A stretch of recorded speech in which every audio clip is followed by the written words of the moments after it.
0 o'clock. Stop recording.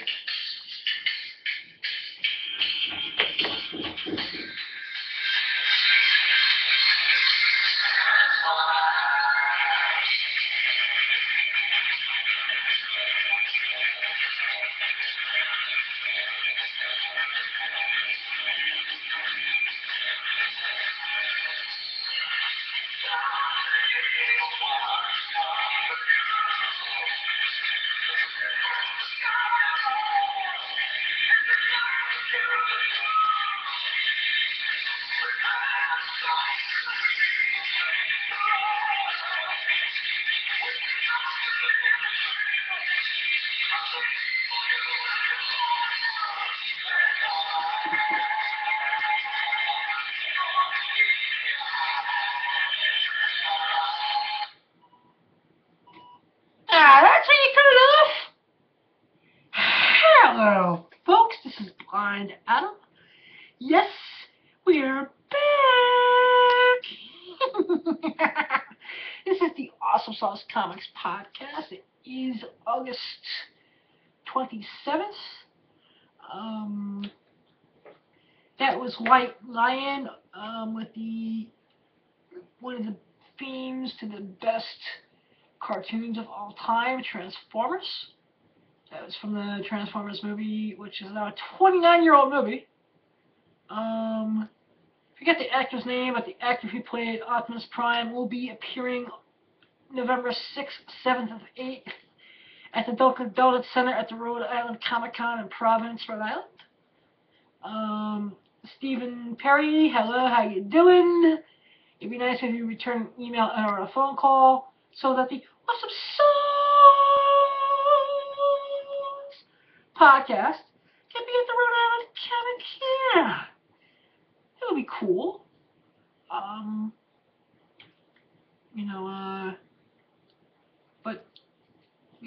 I should give him a call. I'll have my people call his peoples. The reason I opened up with Transformers because today we're going to be doing an interview with a legend in the field of comic book writing. He wrote a legendary run on The Amazing Spider-Man, including the classic Alien costume saga from Amazing Spidey 251 to 258, the infamous Hobgoblin story from 275 to 277, all the way up to issue 285. Wrote and created the character of Spider-Girl. He's the one who negotiated a deal with Hasbro to bring G.I. Joe and Transformers to Marvel Comics and to animated television screens. Tom DeFalco. Yes, we're going to be interviewing Tom DeFalco sometime in the show. Not sure if I'm actually going to let the awesome dog in the studio at the moment. Because the awesome dog is cute and is distracting. Yeah, I'll come in later, maybe. I got water to drink. Of course, I am rocking the Scores hat. It'd be nice if I put the glass of water where I won't spill it, and then I can go on the keyboard, and then I'll cry. I'll be why did I spill the water on my keyboard? Why? Yeah, I'll be doing that.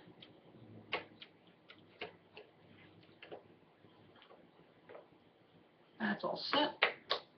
I take a sip of water. Scores is the official gentleman's club of the Awesome Sauce Comics podcast. Scores is located on West 28th Street between 10th and 11th Avenues. Go there for your bachelor party, your divorce party, your graduation party, to have a drink after work and, talk about BS before you go home to the wife, or the girlfriend, or whatever, or the ball and chain, or however you want to call it. Great food, great drink, awesome food, heaven here on earth. Yes, it is Scores Gentlemen's Club. ScoresNY.com, the official Gentlemen's Club of the Awesome Sauce Comic Podcast. Please tell them that Blind Adam sent you. As we all kiss the waiting for Mr. DeFalco to call in.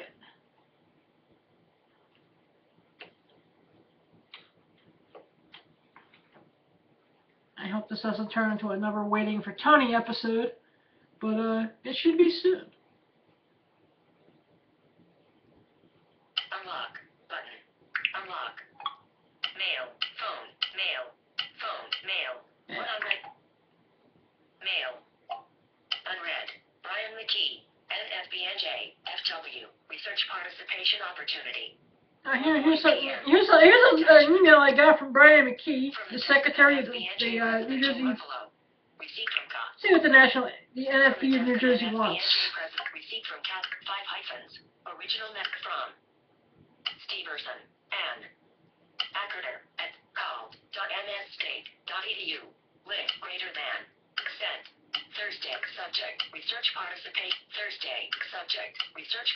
You are received. If your contact information NRTC2 at call.n. If your contact information has recently changed, please you are receiving this email because and so we can update our Thank you again for your support of our online participant registry and for your willingness to participate in research that seeks to benefit people who are blind or visually impaired. Name of study, Attitudes and Experiences Survey. Attitudes and Experiences Survey. Wow. How ingenious! What's up with that? Note, the following research is not conducted by the NRTC, and your name and contact information has not been shared with the study investigator.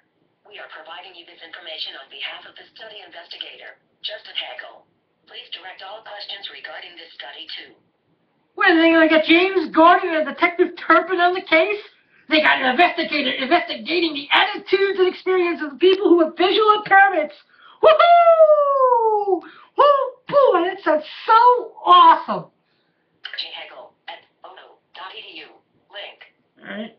Note, J. Hegel at J. Hegel. ono.edu. Period. To be eligible for this study, participants must... Alright, let's see what we have to do to be eligible for this study.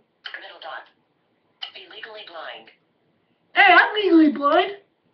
Middle dot. Be over age 18. I'm over the age of 18, physically. My name is Justin Hegel, and I am an assistant professor in the Department of Human Movement Sciences at Old Dominion University. I am conducting an online study investigating the relationship between physical activity participation and quality of life indicators for blind and visually impaired people. I am looking for legally blind adults over the age of 18 to participate in my study. This study consists of an online survey, which includes 29 questions and should take you about 20 minutes to complete. All of your responses will be anonymous and confidential. To begin the study, please go to http://gl/form/gtpfroei9d. Link. If you have any questions before, during or after the study, feel free to contact me at 757-683-5338. Link or by email at jhegel@ono.edu. I think I'm going to have this professor on the podcast, and I'm going to educate him. He'll learn today. But another day, because we have Tom DeFalco, the legendary writer, editor-in-chief of Marvel Comics, who either was responsible for writing or editing the greatest period of time in Marvel Comics. He recently wrote Archie Comics number 666, which was the last issue of the original Archie run before the Mark Waid, Fiona Staples relaunch.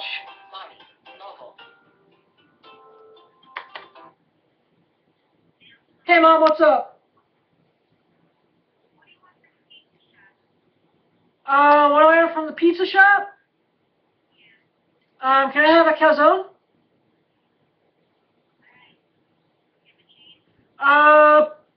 Yeah, ham and cheese. Alright, awesome sauce. Thanks. Alright, take care. Star 1 alert.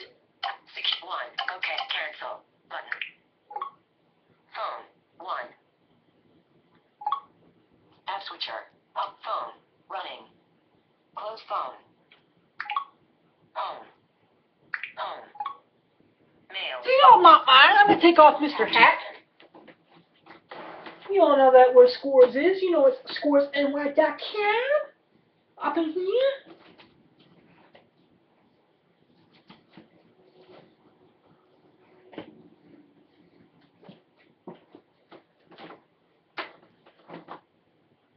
You know, but basically, I am going to play the Kirby for Heroes ad for 2015. Of course, tomorrow is August 28th, which would be Jack Kirby, the co-creator of Thor, Captain America. Well, Captain America throws his mighty shield. You know, he created the costume for Spider-Man, the red and blues, and he did the cover for Amazing Fantasy 15. Created the Boy Commandos, Liberty Bell. There has not been one part of the comic book industry that Jack Kirby, who would have been 98 tomorrow, has not touched. So I'm going to find it on the recorder.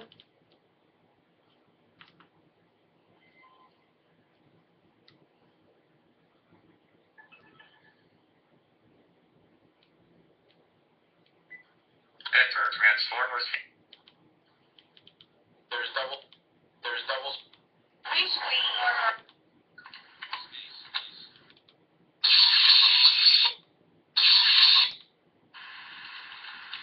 Space. D-E. Yeah, that's your opinion? Enter Star Wars Gangster. We're top four. Enter Kirby 4 Heroes. Yay! My name is Jillian Kirby. I'm the youngest granddaughter of comic book artist and creator Jack Kirby. Even though I was born 1 year after my grandfather passed away, I do feel a very strong kinship with him, growing up surrounded by his artwork and family stories about him. He really was this pretty 623 1997 NY USA. Hello? Hello, Tom, is that you? Hey, how you doing? Just give me 1 sec. Mail. Phone. Forwarded. Phone. Add call. Selected. Keypad. Mute. Select 516. 6. Mute. 516. Keypad. Selected. Speaker. 1. Hey, you there? Hello, hey, I'm just trying to get this back on speaker for a minute. Take your time. Alright, there we go, that's better. Alright, so, like I said, thank you so much for doing this. My pleasure. And, like I said, I now have Tom DeFalco on the line here on the Awesome Sauce Comics podcast. Tom is the legendary writer of Spider-Man, Thor, Fantastic Four, and was the editor-in-chief at Marvel Comics from 1987 to about 1995. How you doing today, Tom? So far, so good. Cool. It's going great. Just doing another episode of the podcast, and just really enjoying everything so far. And I had a lot of fun doing research on your career, and I opened up the episode with the Transformers theme song, and actually got to watch an episode to the G.I. Joe before we started today, so I'm happy. Oh, okay. Sounds good. Yep. So, how did your career in comics begin? How did it begin? Yeah.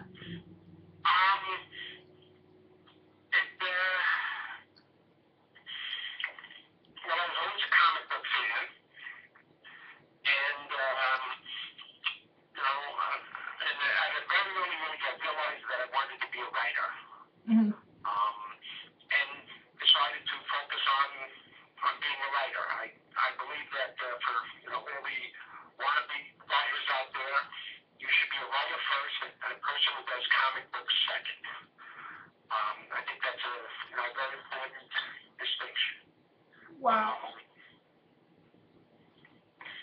I said, wow, that's really great advice. Yeah, I think it's very important. In order to be a writer, basically, whatever writing assignments I could get when I was in school. I worked on the school newspapers. I wrote stories for the school literary magazines. When I went to college, I got a job at a local newspaper, writing, all sorts of reviews and strange articles. They once sent me to do an article on a flower show, and I knew absolutely nothing about flowers. Wow. So I had to do a lot of research, and I always remember I turned in this 2 or 3 page article, and the editor cut it down to half a paragraph. Wow. It was very discouraging, but I was getting paid, so who cared, That's awesome. And, I did, all sorts of work for the newspapers. I got a job at the college PR department and started writing press releases for them. And eventually, me and a friend of mine, we basically, took over most of the writing for the PR office. When I graduated school, I, looked around trying to find a job. And in 1972, there were no jobs for English majors. And I was, trying to find something. I forgot to mention that while I was in college, I worked on a weekly comic strip, which was, really horrible now that I look at it. but I was getting published every week, so, That's cool. What was your college comic strip about?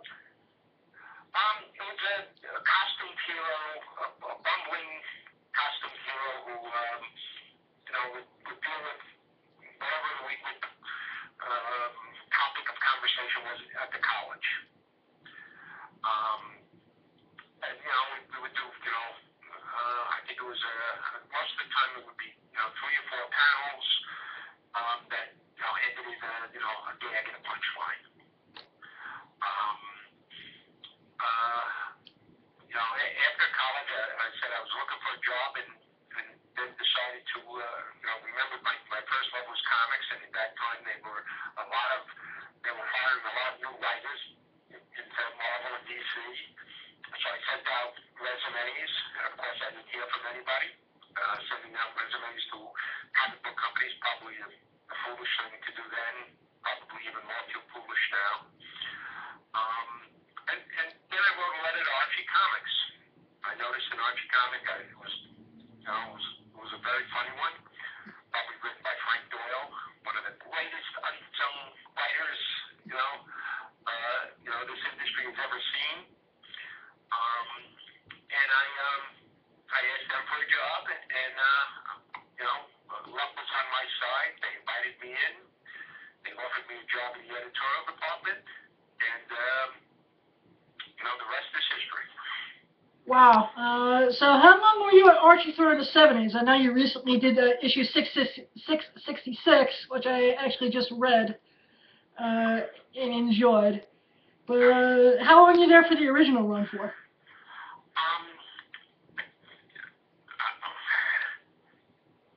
My memory is not too good at this stage of the game.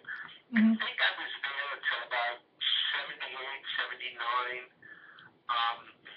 At one point at Archie, I started to do some freelance writing for them while I was on staff, and started to do some other freelance writing, some in comic books, some not in comic books. Again, be a writer first. At a certain point, I started to work at Archie part-time. I was only coming in, I think towards the end, only 2 days a week. And eventually, I cut that down to 4 days a week. Mm-hmm. And I was, around that time, I was writing comic books for Archie and writing comic books for Charlton Comics, and started to do some freelance work for DC. see. And around 79, 1980, Marvel approached me. I had done some work, actually had done some freelance for Marvel, but Marvel, around 79, 80, my memory is very hazy at this stage. Mm-hmm. Marvel offered me a freelance contract, an exclusive contract to write for them, and the deal was just too good to pass up. So I became an exclusive writer for Marvel at that time. That's nice. And then your first major book was Dazzler. I think Dazzler might have been the first regular thing I was offered. I've written a bunch of things for Marvel before Dazzler. And the first Dazzler was actually supposed to be, Marvel had this format which I'm going to say was called Super Specials. Mm-hmm. They were magazine size, full color. Yeah, I remember them very fondly. I think they were like, I'm going to say 48 pages long. They might have been 64 pages. Something like that. The first story, the first Dazzler story was written for that. Because Dazzler was going to be a big promotion with a record company and maybe a movie company and all sorts of other stuff. And, John Romita Jr. and I worked on that issue. We finished the issue. And then Marvel said, well, we're not ready to publish it. We got to get everybody, the record company, everybody's got to get together. And I think they put it on, they put the artwork on the side for maybe 2 years. Oh, wow. So I was sitting there for about 2 years, and while it was disappointing, I had plenty of other things to do at Marvel by that time. I was working on, I think, Team Up and 2-in-1. Which are some of my favorite issues. I just discovered, because when you're a little kid, you don't discover credits until later in your reading career. But after doing all the research today, I said, wow, I did not realize that you wrote some of my favorite issues of Marvel 2-in-1 of all time. Thank you very much. Especially I Am Champion. I did not realize that was you until about 2 days ago when I was reading about your career on Wikipedia. The champion story. That was around that time. Fighting was very big. Boxing was a big thing. I think the Rocky movies had come out. I don't remember which famous fighter was had captured the public's attention, and everybody was interested in boxing. And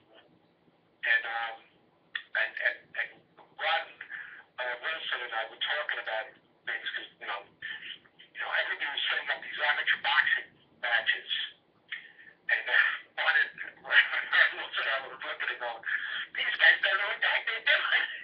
They're gonna get their legs, they're gonna get killed.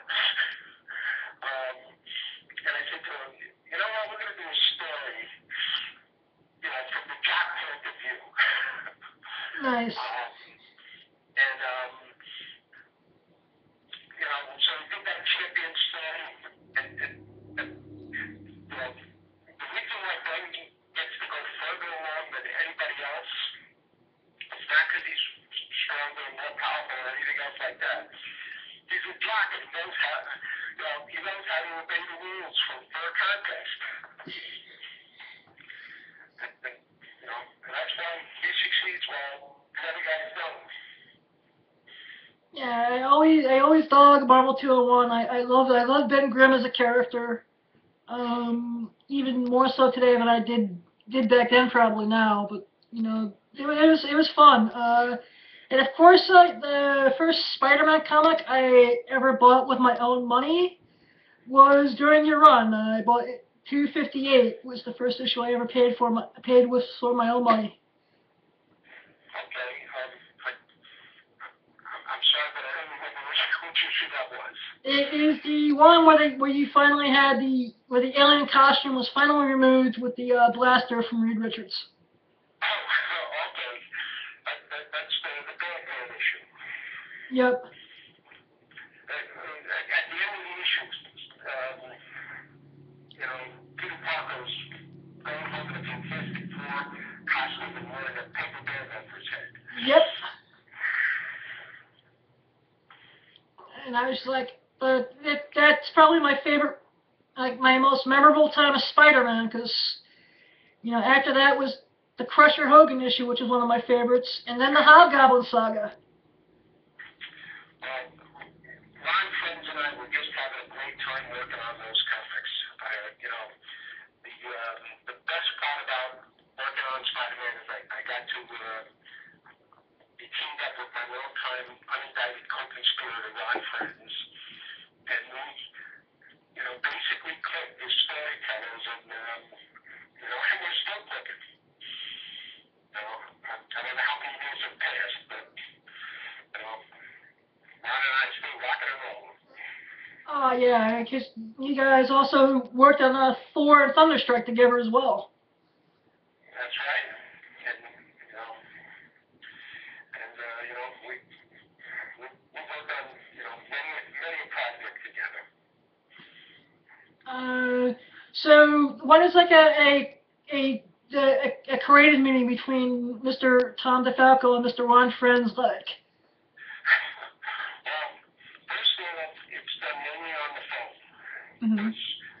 Ron lives in the Pittsburgh area, I live in the New York area, and we see each other maybe 2 or 3 times lately we've been going to comic book conventions, a couple of comic book conventions, and we've seen each other, I think, twice this year already, and we're going to see each other in Pittsburgh in September, so that'll be 3 times in 1 year. It's probably a record for us.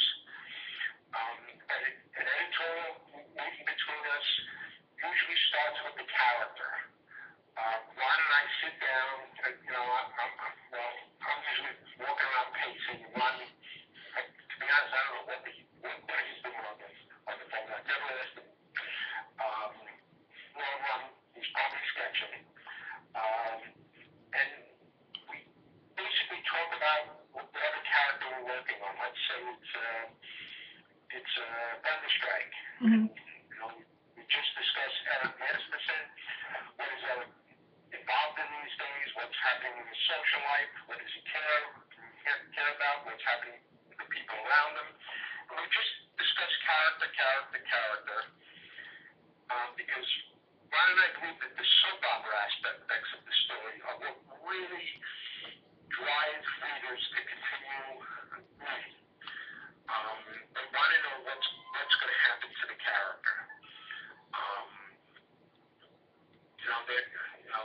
Like when you need action in the story, and visual, fun and games, you really have to make the readers care about the characters, their lives, their fears. Mm-hmm.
about this happens?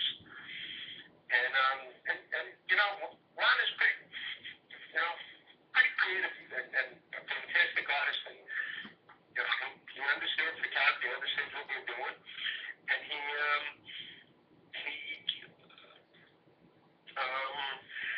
you know, goes from there. A lot of times, you know, I say that, you know, I'm basically like, you know, holding on, I'm there, you know, riding on his shoulders and holding on for, you know, to the best of my ability. You know. That's awesome. Wow, I just given a beautiful amount of insight on the creative process of a comic book. I thank you so much for that. It's my pleasure. Let's see. I had 2 or 3 Spider-Man questions as I was rereading and just going through various websites. The 3-issue Hobgoblin arc where you revealed where Flash Thompson was the Hobgoblin, and then eventually was Ned Leeds. Was that the way it was originally supposed to go down, or was it supposed to be Roderick Kingsley all along?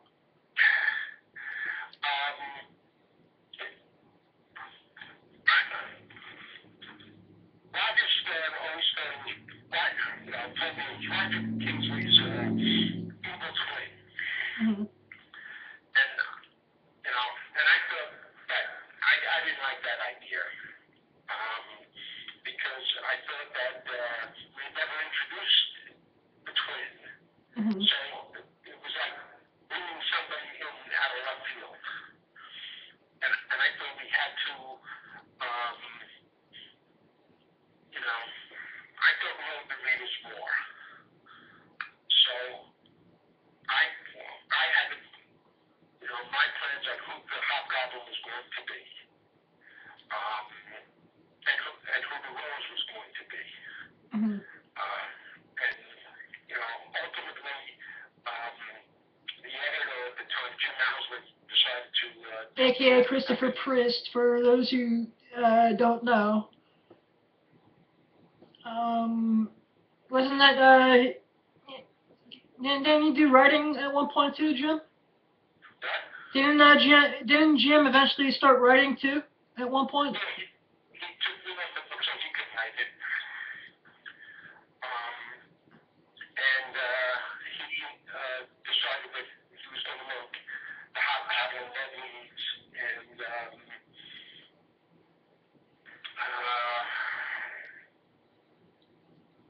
you know, the Rose was the Kingpin's son. Which was always one of my favorite concepts of all time, because I love the Kingpin. And, you know, hopefully he'll eventually make it on the Netflix as well. Well, I think you're going to get your wish this season.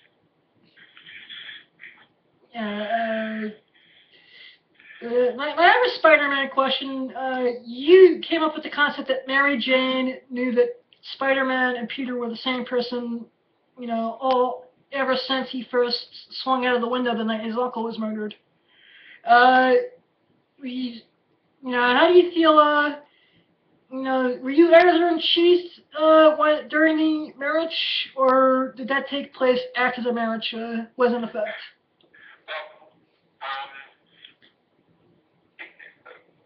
The story that revealed that Mary Jane knew that Spider-Man's secret identity had known that Peter was Spider-Man. Mm-hmm. You know, that's what we revealed. Now, Jerry Conway later on did a story that showed Mary Jane discovering it when Peter went out the window. That was Jerry Conway's contribution. That wasn't mine. Okay. But you know, at the time that story came out, Jim Shooter was the editor-in-chief. To be very honest, Ron and I had worked out the story, and we had a different ending for that story.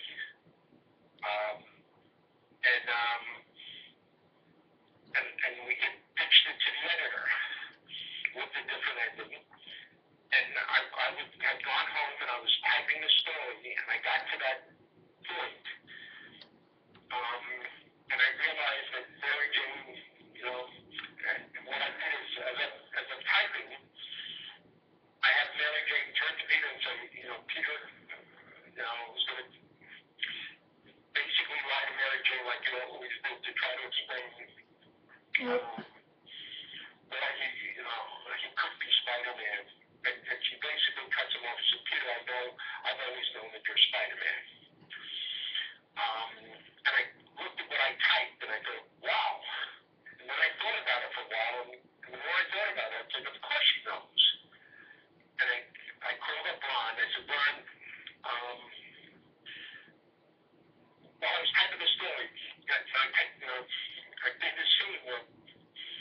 seconds, and he goes,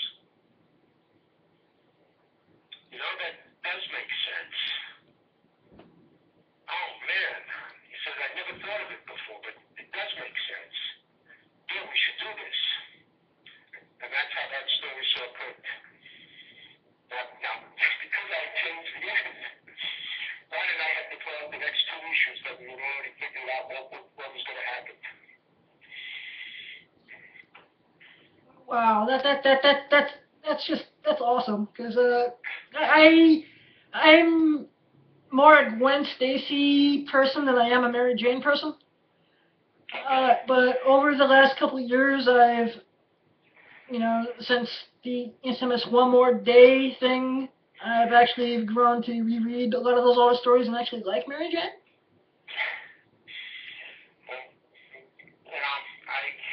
think that Mary Jane is one of my favorite characters. Yeah, like I said, I've got only, I still like Gwen a little bit better, but that's a personal preference. Well, to each his own. Yep.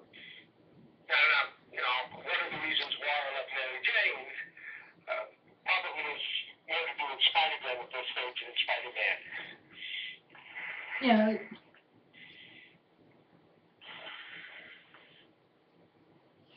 Oh yeah, and Spider-Girl was, of course, the future daughter of MJ and Peter, which was the book that could not die for a while. So how did the Spider-Girl come about? I know it was started in a one-off what-if story, but how did the series come about?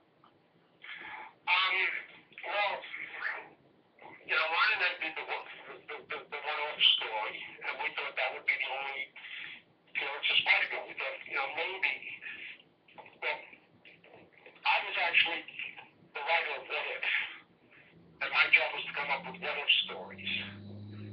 So, we thought that, maybe in a year or so we could do a sequel to Spider-Girl. Mm-hmm. And what happened was Marvel had talked to Walmart about doing a program where they would put 3 comic books in a bag. Yep. And they would come out with new titles. So Bob Harris, who was the editor-in-chief at the time, came to me and said, hey, that Spider-Girl you did, what would you think about doing 12 issues? I said, 12 issues of Spider-Girl? He said, yeah, you think you could do 12 issues? I said, yeah, sure. He says, but we're going to need 2 other titles. Do you think you could, come up with 2 other titles? And I said, yeah, sure, yeah. We introduced other characters in there. He goes, yeah, and I like that little juggernaut character. And I thought, little juggernaut? Who the heck is little juggernaut? And then remember that we had done, a scene with the A-Next characters? Yep. And that was supposed to be the real juggernaut. But Ron and I said, well, listen, Doc wants little juggernaut. We're going to come up with little juggernaut. And we came up with, A-Next and J2. Yep. Can you just hang on 1 second, please? Sure. All right, thank you.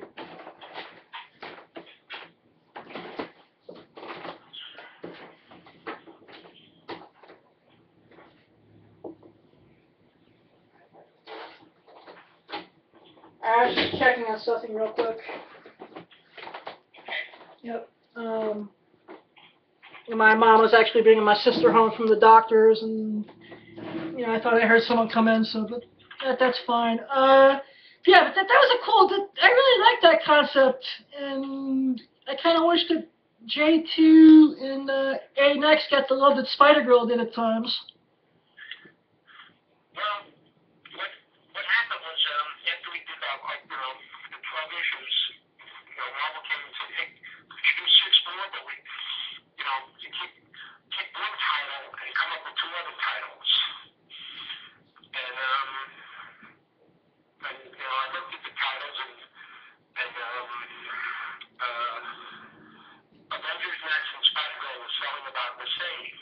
Mm-hmm. So it was a flip of the coin as to which one we were going to keep and which one we were going to let go.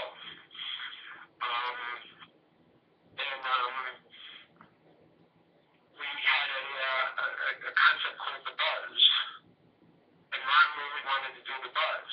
Mm-hmm. And so I figured, well, if Ron wants to do the buzz, I'll keep doing Spider-Girl and Pat Olive, and I'll take Ron off of Avengers Next and put him on the buzz. Mm-hmm. And we were just supposed to do 6 titles, 6 more issues. And then Bob said, listen, could you do one more issue?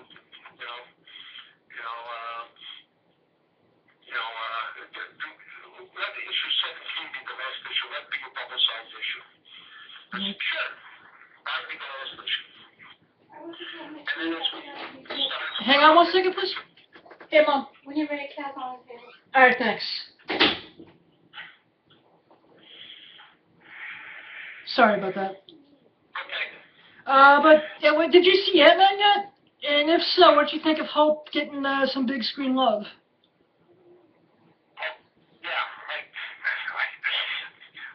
I was invited to a screening with Marvel people.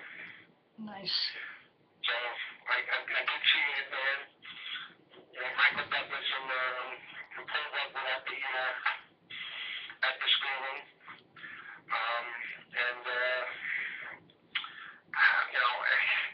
And I got distracted, so I never saw my name on the screen. But a couple of other people saw it, Ron saw it, and I don't particularly care if I see, I'm not all that interested in credits anyway. Mm-hmm. So, It was my favorite movie of the summer. I liked it better than I liked Avengers: Age of Ultron. I liked it a lot better than I did Fantastic Four. The only movie that topped Ant-Man for me was Ted 2. I just thought it was well done, and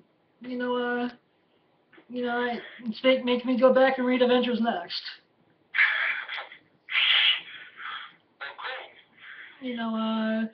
So,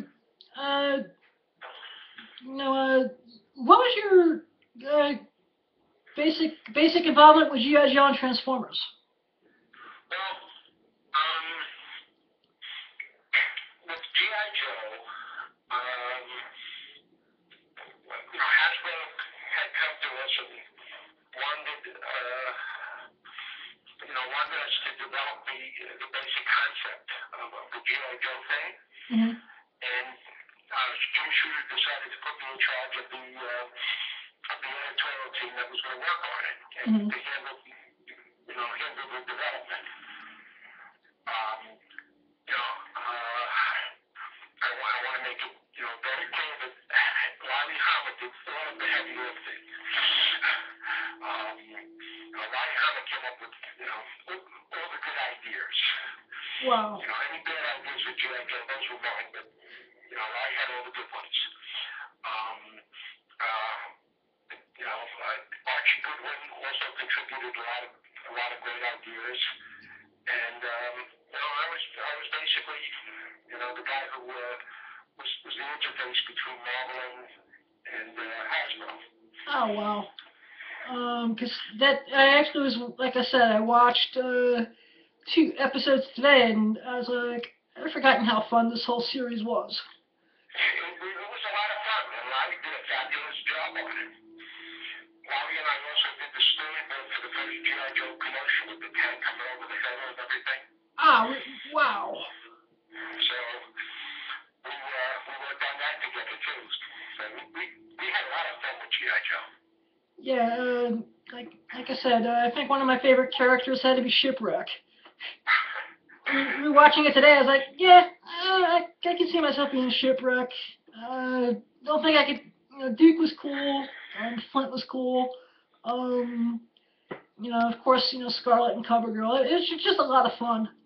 And and of course the whole look of Cobra Commander and Destro too. We had I forget, in terms of the comic book, I only edited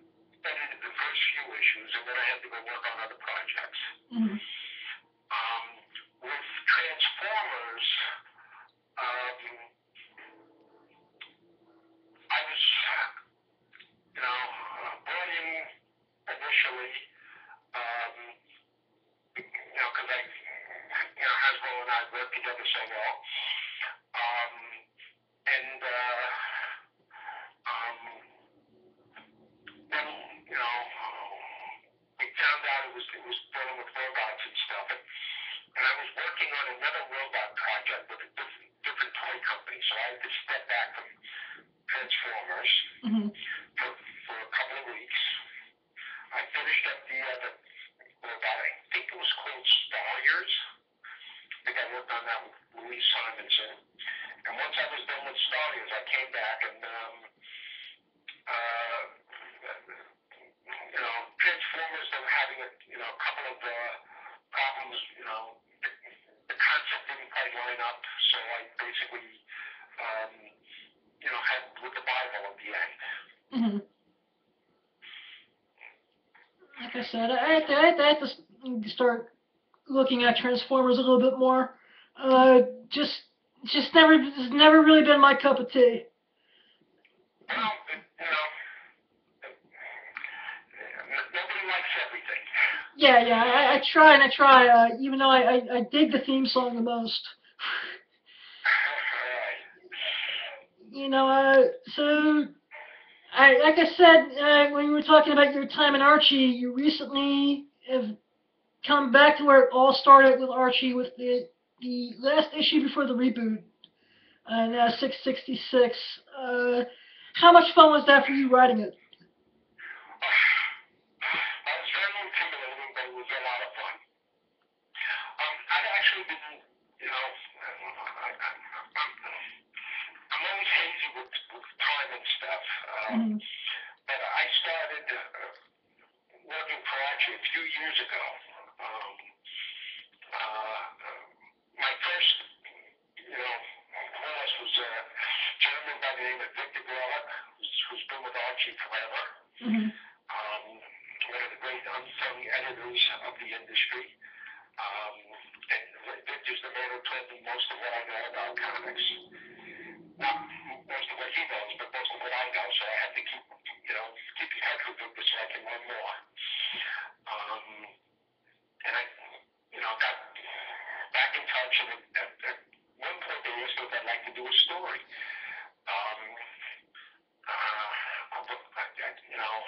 I think they approached Studiosand and asked me if he'd like to pencil a story. And Sal said, he doesn't do penciling anymore, but if they got Ron to pencil a story, Sal would make it. And so they called Ron to pencil the story. And they had Sal, and Ron said to me, well, why don't you write it? And I said, I got to talk to Archie. I can't just volunteer to write it. I said, come on, you're one of those guys. Give him a call. So I called up the editor, who's now the president of the company. And I said, his name's Mike Alito. Mike, I know you got Sal and Ron working on a story. He goes, yeah. He said, you have any interest in writing it? And I said, yeah, well, that's why I called. He said, yeah, good. I was about to call you to see if you'd write it.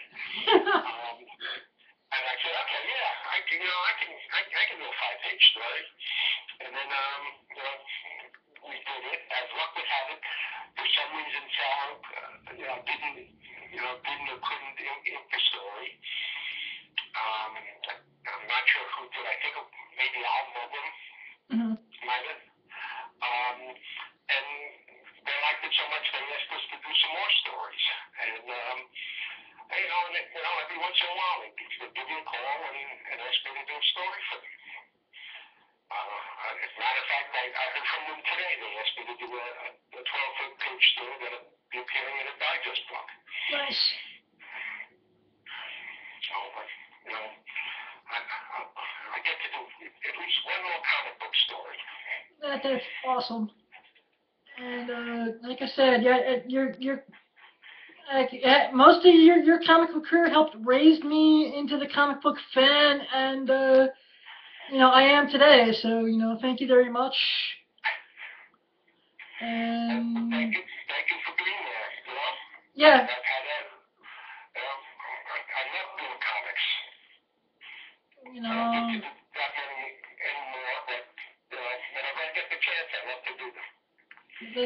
Yeah, it is great. And with that, I'll say thank you for the interview, and thank you for your time, and thank you for your career. Thank you, sir. Mm-hmm. Hoo-ha. Like I said, thank you so much for being on, Jim. Tom, sorry about that. It's my pleasure, Adam. All right. You have a good night. You too, sir. Thank you very much. Bye.